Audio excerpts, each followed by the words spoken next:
ಹಿಂದಿಯಾ ತೆಲುಗುವಾ మిక్సా అచ్చా లే తెలుగు కావాలని ఎంతమంది ఉన్నారు ఓకే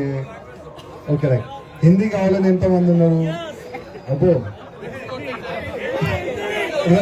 రెండు లాంగ్వేజ్ లో కూడా మాట్లాడతాం ఓకే फर्स्ट हिंदी में स्टार्ट करते हैं हर वर्ष की बात है इस वर्ष भी श्री रामनवमी शोभा यात्रा इस वर्ष 6 अप्रैल के दिन आ रही है मेरे मित्रों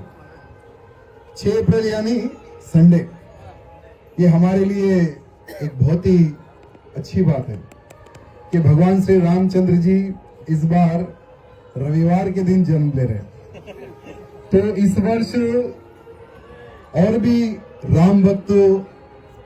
आने का अंदेशा है क्योंकि बहुत सारे जो जॉब करते हैं फैक्ट्रियों में हो या अलग अलग सेक्शन में हो तो उनको छुट्टी नहीं मिलती थी तो इस बार संडे रहने के कारण रविवार रहने के कारण बहुत बड़ी संख्या आने का भी अंदेशा है और जैसे अभी पवन जी ने आपको पहले ही बता दिया होगा जैसे पिछले रामनवमी शोभा यात्रा में हम वॉलंटियर थे हम लोग कार्यकर्ता के रूप में हम लोग एक राम भक्त एक सेवक के रूप में हम काम कर रहे थे कितने लोग थे पिछले वर्ष यानी हर वर्ष नए कार्यकर्ता ऐड होते जा रहे तो चलो जितने भी जो नए कार्यकर्ता ऐड हुए हैं उन सभी कार्यकर्ताओं को बस एक ही सूचना है 5 तारीख के दिन जैसे पवन जी 2 बजे बोले लेकिन हम लोग 12 बजे मिलने का प्रयत्न करेंगे 12 बजे आप आएंगे तो साथ में भोजन भी हम लोग करेंगे और पूरी व्यवस्था करेंगे जैसे 4 से 5 6 व्हीकल रहती है मूर्तियां रहती है प्रतिमाएं भगवान रामचंद्र जी की और दूसरी उन सभी को हम लोग ठहर कर सजाने का काम करेंगे और रात का भी भोजन साथ में ही होगा लेकिन सभी कार्यकर्ता 12 बजे ही आने का प्रयत्न करें ये सभी कार्यकर्ताओं से मेरा निवेदन है और हर बार मैं एक ही बात कहता हूं आज हम हैं कल नहीं रहेंगे लेकिन ये शोभा यात्रा ऐसे ही चलती रहनी चाहिए लेकिन वो कब चलेगी जैसे आज हमारे हम कोई मंच नहीं बनाते और ना ही हम लोग चेयर डालते क्यों क्योंकि हम सब एक है इसलिए कल हम रहो या ना रहो या शोभा यात्रा प्रारंभ होनी चाहिए क्यों क्योंकि आज भाग्यनगर की श्री रामनवमी शोभा यात्रा देखकर हर राज्य में बड़े ही धूमधाम से शोभा यात्रा प्रारंभ हुई है मुझे बिहार से बंगाल से आज तो नेपाल से मुझे कॉल आया कि भाई हम आपकी जैसी शोभा यात्रा हम लोग यहाँ पे प्रारंभ करें नेपाल में और बंगाल में प्रारंभ हो गया है बिहार में महाराष्ट्र में लगभग बहुत सारे क्षेत्रों में कर्नाटक में राजस्थान में बहुत सारे क्षेत्रों में हर राज्य में शोभा यात्रा प्रारंभ हो चुकी है तो ये जो श्रेय जाता है ना ये सब आप लोगों पर जाता है क्योंकि हर बार मैं क्या कहता हूँ यहाँ जो शोभा यात्रा जो निकलती है केवल एक व्यक्ति नहीं हम सब लोगों की शोभा यात्रा है इसलिए मैं हर बार सभी कार्यकर्ताओं को भी कहता हूँ सभी को हम इन्वाइट भी जो करते हैं ना हम सबकी बोलते ये जो शोभा यात्रा निकलती है हमारे राम भक्तों द्वारा निकलती है और ये हमारे पूरे कार्यकर्ता ही शोभा यात्रा निकालते हैं इसलिए एक व्यक्ति देखो कभी भी कुछ भी हो सकता है तो यहाँ शोभा यात्रा हमारे मंच पे जितने भी अधिकारीगण हैं उनको भी मैं आज बताना चाहूंगा रहो ना रहो कोई नहीं लेकिन ये शोभा यात्रा रहनी चाहिए ये शोभा यात्रा ऐसे ही कंटिन्यू रहनी चाहिए ये मैं हमारे अधिकारीगणों से प्रार्थना करना चाहूंगा साथ ही साथ जैसे इस शोभा यात्रा को जैसे पिछले शोभा यात्रा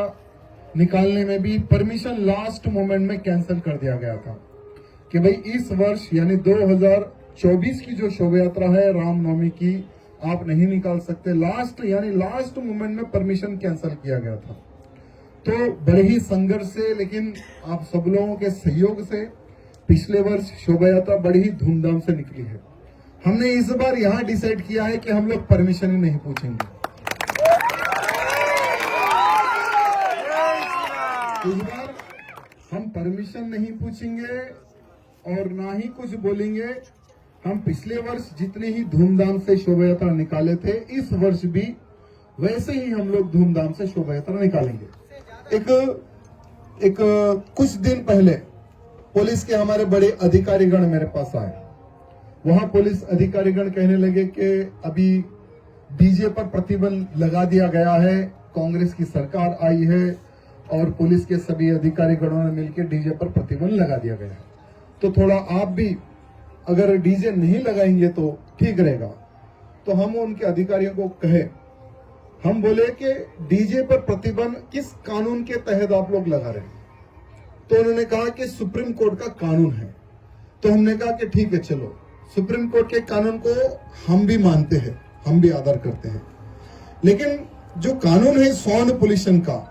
सिर्फ रामनवमी के एक दिन में ही क्या वो प्रॉब्लम आपको आता है? क्या नवरात्रि के यहाँ जो 9 दिन होते हैं, क्या उसी दिन आपको प्रॉब्लम आता है क्या? यानी साल के जो 12 महीने जो 5 टाइम जो हम लोगों की खोपड़ी जो खराब होती है, क्या उससे सुप्रीम कोर्ट के कानून का उल्लंघन क्या नहीं होता है क्या? हमने क्वेश्चन पूछा तो जवाब नहीं आया। उन्होंने कहा कि आप एक बार हमारी विनती सुनिए, आप थोड़ा साउंड के ऊपर ध्यान दीजिए। तो हमने कहा कि साउंड रहेगा, हर वर्ष जैसा है वैसा साउंड रहेगा, लेकिन चलो पुलिस का भी मान सम्मान हमें करना है, तो इस बार हम लोग मिक्सर नहीं लगाएंगे, इस बार हम सीडी प्लेयर पे बजाएंगे, लेकिन हमारे जो गाने रहेंगे उसी टाइप से हमारे गाने बजेंगे और सीडी प्लेयर पे हम लोग इस बार गाने बजेंगे। तो पुलिस के अधिकारियों को हमने बात कही तो वो लोग हैप्पी से चले गए बेचारे। अब क्या कर सकते हैं, उनके ऊपर भी प्रेशर है, लेकिन इस बार हमें किसी को नाराज करना नहीं है, ना पुलिस को हम नाराज करेंगे और ना ही किसी राम भक्त को हम नाराज करेंगे। बड़ी धूमधाम से इस वर्ष भी शोभा यात्रा निकलेगी, किसी प्रकार की कोई कमी नहीं रहेगी इस शोभा यात्रा में। साथ ही साथ जैसे हमारे लड्डू जी बेगम बाजार का एक इश्यू बता रहे थे, बेगम बाजार के अलावा दूसरे भी बहुत सारे मंचों को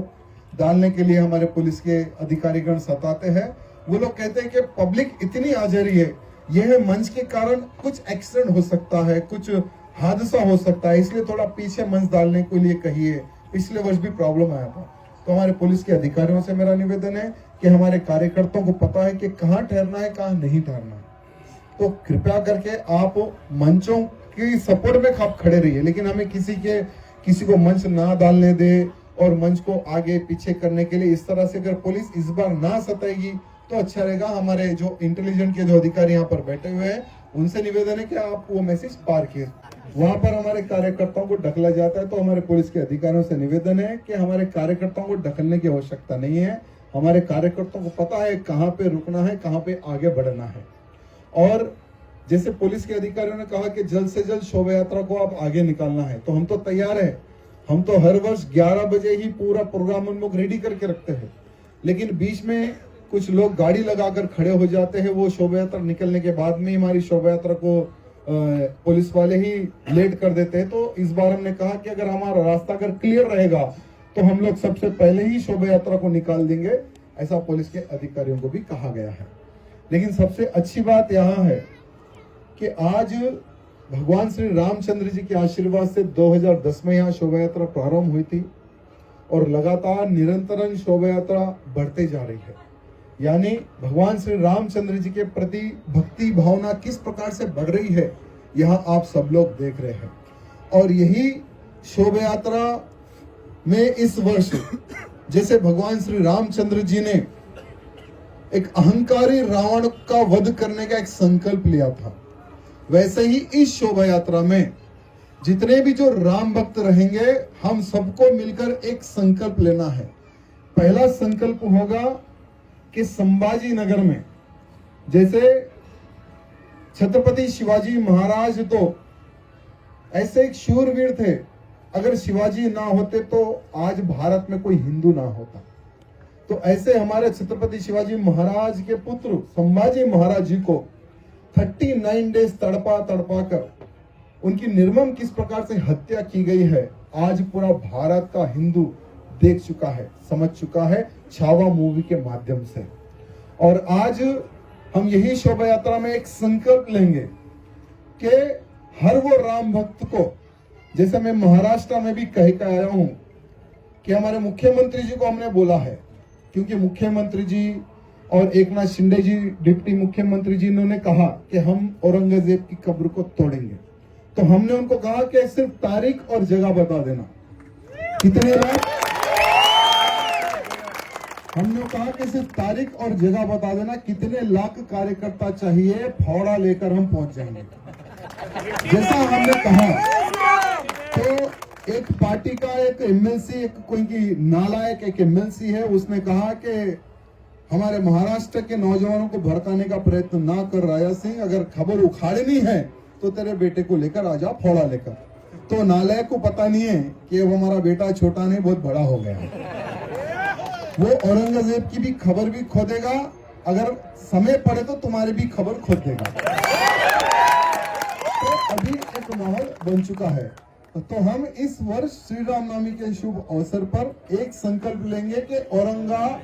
औरंगजेब की खबर को उखाड़ने का एक संकल्प लेंगे। दूसरा संकल्प रहेगा कि अभी भारत एक गृह युद्ध की ओर बढ़ रहा है, क्योंकि भारत का आप सब लोग वातावरण देख रहे हैं कि अब भारत हमारा हिंदू राष्ट्र की ओर बढ़ रहा है। जब भारत हमारा हिंदू राष्ट्र की ओर बढ़ेगा ना, तो हिंदू राष्ट्र नहीं बनना है। ऐसे बहुत सारे जो औरंगजेब की जो नाजायज औलादे हमारे भारत में जो छुपी हुई है ना, तो हमारे पुराने शहर में भी बहुत सारी औरंगजेब की नाजायज औलादे हैं, जिसमें एक बड़ा ओवैसी छोटा ओवैसी भी आता है। तो ये लोग क्या करेंगे कि हिंदू राष्ट्र ना बने, औरंगजेब की खबर ना खुदे, तो एक माहौल खराब करने का ये लोग प्रयत्न करेंगे। लेकिन जब भी हो, हमें अवसर पड़े तो सभी हिंदुओं को एक मंच पर आकर उन सभी दुष्ट शक्तियों को हमें जवाब देना है जो हमारे आड़े आएगी, या हिंदू राष्ट्र के आड़े हो या औरंगजेब की खबर उखाड़ने में हो। यह संकल्प भी हमें इस वर्ष लेना है। साथ ही साथ एक संकल्प ये भी हमें लेना है कि हर वो हिंदू हफ्ते में एक दिन हमारे धर्म का प्रचार करना है, अपनी बस्ती में हो, अपनी कॉलोनी में हो। क्योंकि देखो मित्रों, सिर्फ एक व्यक्ति कोई भी कार्य नहीं कर सकता। अगर हमारे 4 हाथ होंगे, अगर 12 हाथ होंगे, अगर लाखों हाथ होंगे ना, तो ज्यादा हम हमारे हिंदू समाज को सुरक्षित रख सकते हैं। तो इसलिए हर वो व्यक्ति अपने अपने कॉलोनी में, अपने अपने बस्तियों में, मुझे लव जिहाद के खिलाफ में खड़े होना है। लव जिहाद में किसी मेरी बहन बेटी को शिकार होने नहीं देना है। ये संकल्प अगर लेंगे, हफ्ते में एक दिन अगर हम डोर टू डोर का प्रचार करेंगे, तो बहुत सारे लव जिहाद के प्रति जो हमारी बहन बेटी जो शिकार हो रही है ना, उनको हम रोक सकते हैं। ये भी संकल्प हमें लेना है। साथ ही साथ और बहुत सारे कार्यकर्ता लोगों को अभी मैसेज नहीं पहुंचा है, तो आप सोशल मीडिया के माध्यम से अपने फेसबुक हो, इंस्टाग्राम हो या यूट्यूब हो, बहुत सारे कार्यकर्ता यूट्यूब में भी वीडियो हर वर्ष अपलोड करते हैं। तो यूट्यूब के माध्यम से भी, सोशल मीडिया के माध्यम से सभी कार्यकर्ताओं को आपको कहना है कि अधिक से अधिक संख्या में, ये हमारी रामनवमी है, हमारी शोभा यात्रा है, इसको सफल करने के लिए आइए, ऐसा एक आप सबको आह्वान करना है। और अगर किसी का कोई क्वेश्चन है